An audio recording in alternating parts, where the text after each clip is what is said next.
I'm your host, Kaiketsu. I'm finally back from hiatus. I crawled myself out of that little dungeon called school. And now I'm back with another video. As you can see, I probably released the video like last week, I think.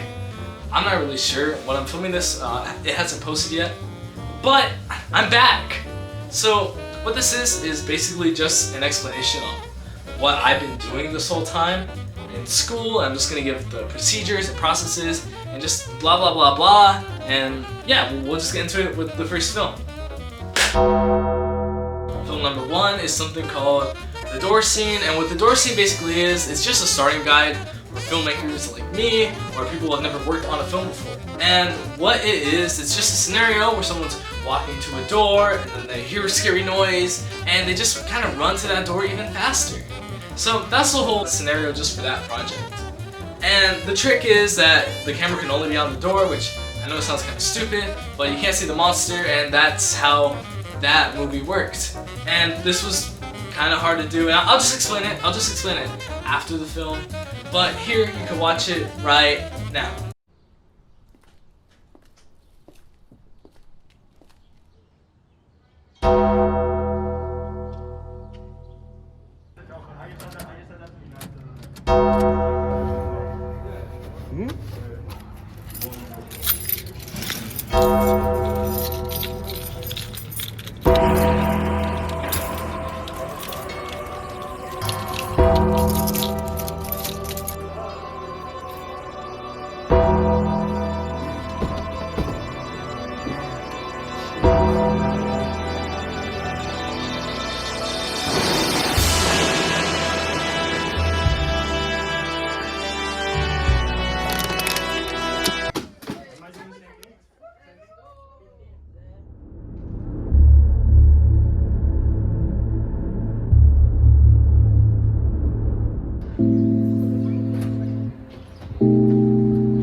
Well, obviously that was the first film that I worked on in high school. Is it the best thing in the world? Probably not. Obviously it's not great. We were going for something cheesy, kind of corny. That's why we had a VHS Scooby-Doo type of mystery aesthetic. That's why the aspect ratio was like a little box so you could just see a little frame. When my teacher saw it, she was a little confused. She obviously knew that it was a little whack. She really didn't like the fact that the main actor had to... Hey, would you look at that? It's me completely forgetting my lines. When she first saw it, she really didn't like the fact that the main actor didn't have the same clothes on during the recording. Let me tell you, this was filmed over multiple days. So I don't know why she expected us to just wear the same clothes. It's kind of gross. You know, not everyone could just wash their clothes every day, just for a little project. But she didn't really like it. She gave us a B, and for some people, a B might not be the worst thing in the world. And about the main actor... Hey, inner thoughts here. It was pretty bad working with him, but I don't think I can say that part out loud. No, I'll talk about him later. You'll see him again. You'll definitely see him again later. So I'll discuss more about him later. But for now, I'll just say that he was an interesting guy. Film number two is also a door scene. Wow, yay, and there'll be another door scene in part 2 of this little series that I'm doing. Why? Because my teacher just loves giving the door scene. And basically, this isn't my film. This is someone else's. But I was asked to help out. And how I helped out? Well, let me tell you. I edited it and I directed like half of that thing. That's what I helped on this. I just thought I'll show you guys. Film 2 right now.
God damn it, I hate this game. Oh! You already finished watching the second film? Why didn't you say so? Well, I already knew that because I'm editing this video. And this was scripted. I already knew you were done. But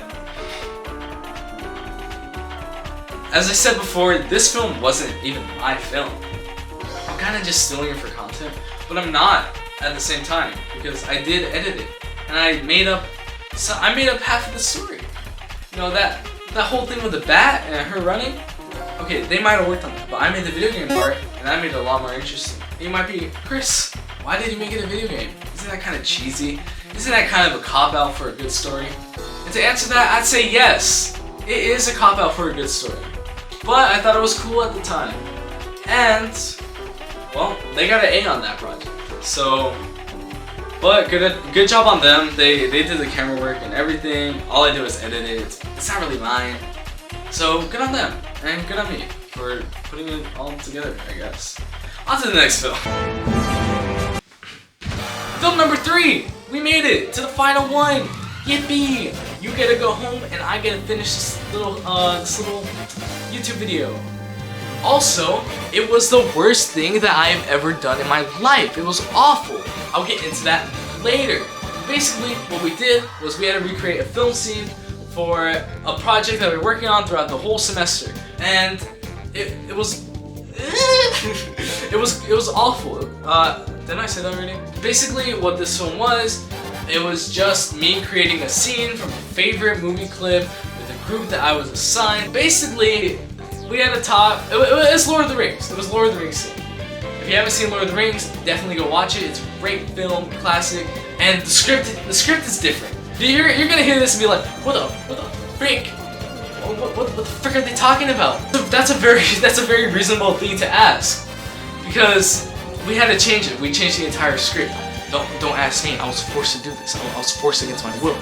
Basically, we had to change the entire script of the scene just to make it fit the project that we were working on the whole semester, and the project that me and my wonderful group that I love so much got assigned was cholera, the poop disease. If you don't know, cholera, you eat poop, you get sick, die, bang, bam. It's awful. It's an awful disease. It's awful to talk about. That's what we worked on for the semester. I'll just let you watch it, and here's the transition. Are we lost? No, I don't think we are. Shh. Mr. Kendall's thinking. Mary, what? I'm hungry.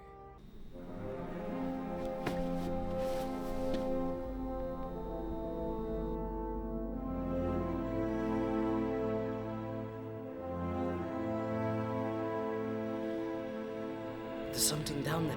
It's vaccine myths. Vaccine myths. He's been following us for 3 days. He escaped the dungeons of truth and lies?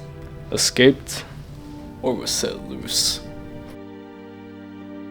And now the malady outbreak has drawn him here. He will never be rid of his need for it. He hates and loves the outbreak as he hates and loves himself. Vaccine Info's life is a sad story. Yes, Vaccine Info he was once just called, before the malady outbreak came to him. But then, the physician Edward Jenner created the first vaccine for smallpox in May 1796, by further discovering the cowpox infection that same year. Even though he was able to create a vaccine, he wasn't able to publish his work until 2 years later. The uncertainty around vaccines led to false theories that drove vaccine information mad with all the misinformation. It's a pity Jon Snow wasn't able to fully destroy disease misinformation about the spread of cholera outbreak in Soho, London in 1954, even though he removed the Broad Street water pump that caused the water to get infected with feces when he had the chance. Pity? It is pity that stayed Jon Snow's head. Many that don't believe Jon Snow's theory that cholera was spread by germs deserve infection. And some that have been infected because they didn't believe in the false theory that cholera was spread by miasma deserve life. Can you give the truth to them, Frodo? Do not be too eager to deal out judgment and infection. Now let me tell you a story of the wizard Maurice Hillman, who created vaccines for hepatitis A, chickenpox, meningitis. He even made the MMR vaccine that creates 93% measles immunity, 70% mumps immunity, and 97% rubella immunity with just one dose. However, even with all this, no one could cure everything.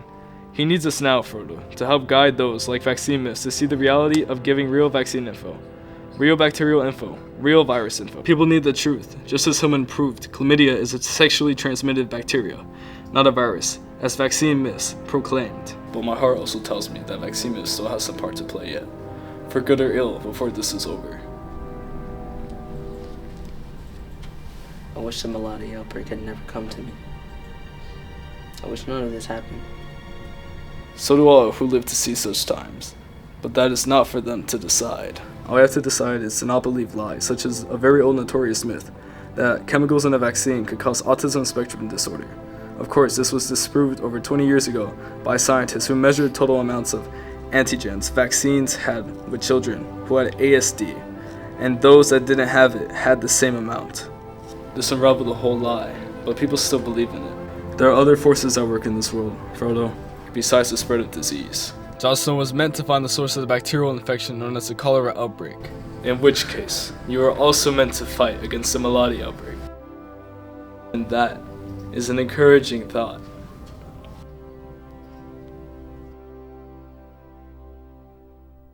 I'm filming this after I already did that whole rant, but skip to this time if you don't want to hear me complain about a bunch of jargon and you just want the basic notes.